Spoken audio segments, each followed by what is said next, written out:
When we talk about Benjamin Netanyahu, a lot of things probably come to mind, right? Politics, power, all the controversy.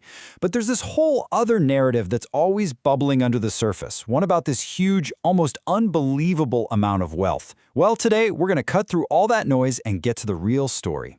So let's just get right to it. What's the deal here? Is Benjamin Netanyahu secretly a billionaire? You know, one of those world leaders with a massive fortune?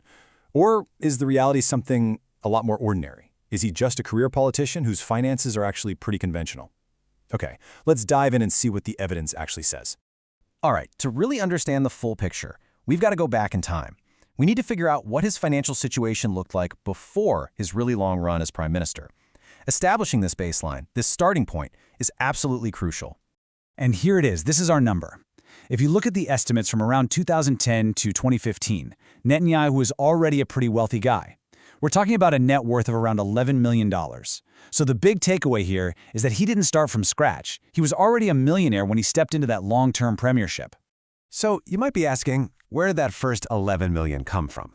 Well, it's a pretty standard professional playbook. He was doing private sector consulting, had some business roles, made money from his book royalties, and got paid for speaking gigs. This wasn't money from some giant family business empire. It was built up over a long professional career. Okay, so we have our baseline of about 11 million.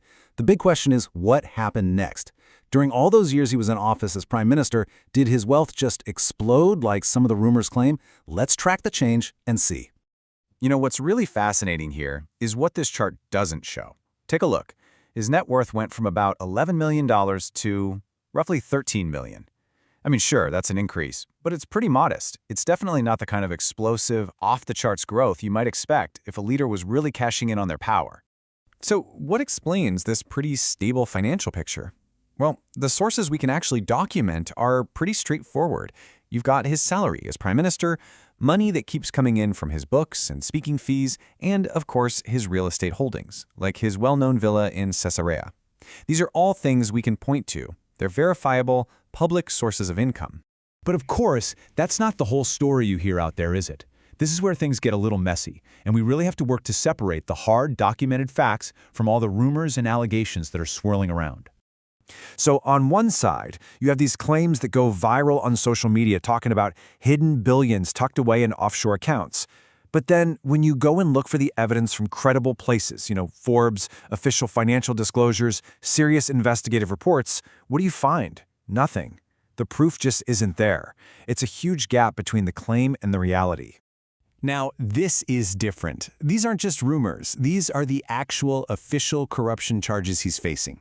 The accusations involve receiving over $200,000 worth of luxury gifts, like cigars and champagne, and there are other serious allegations about trying to make deals for favorable media coverage.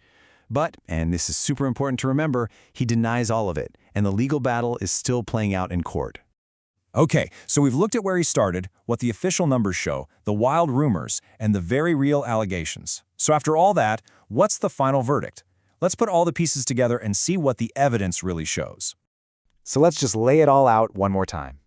Before his long time as prime minister, he was already a millionaire at around 10 to 11 million. During and after his time in power, that number only went up by a couple million, a pretty small increase. And those big claims of billions, as we've seen, they are completely unproven. So, if you're going to take away just one thing from all of this, it should be this. Based on the evidence, Benjamin Netanyahu is not a billionaire leader. His wealth is stable, it's not explosive, it's as simple as that. And that really leaves us with a final, powerful idea. It seems like there are two very different financial paths to the top. On one path, you have the business mogul. Think someone like Donald Trump, whose massive wealth comes from an empire they built before ever getting into politics. And then there's the other path, the one the evidence suggests for Netanyahu, the career politician.